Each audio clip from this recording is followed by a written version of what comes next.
বগুড়ায় deep fridge থেকে নারীর মরদেহ উদ্ধারের চাঞ্চল্যকর ঘটনায় তদন্তে নতুন তথ্য পেয়েছে পুলিশ। এ বিষয়ে আরো জানাতে যোগ দিচ্ছেন সহকর্মী মেহেরুল সুজন। সুজন, খুনি হিসেবে ছেলের নাম এসেছিল, প্রথমে বলেছিল পুলিশ। তদন্তে নতুন কি তথ্য এসেছে আপনাদের সামনে, আমাদেরকে জানাবেন। সোহার ঠিকই বলেছেন, বগুড়ার দুপচাঁচিয়া উপজেলার যে গৃহবধূ উম্মে সালমা তার হত্যাকাণ্ডের যে ঘটনাটি সেটি কিন্তু নতুন মোড় নিয়েছে আজকে সকাল থেকেই।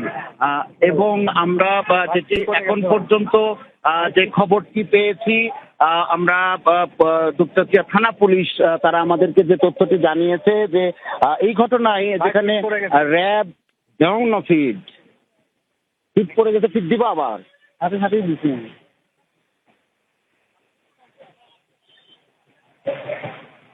হ্যালো হ্যালো, আমি শুনতে পাচ্ছি সুজন, বলেন আপনি।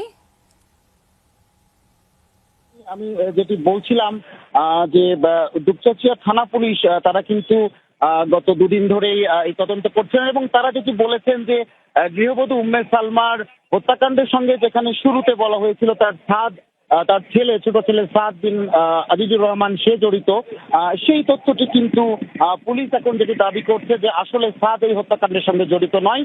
মূলত সাদদের বাসায় যে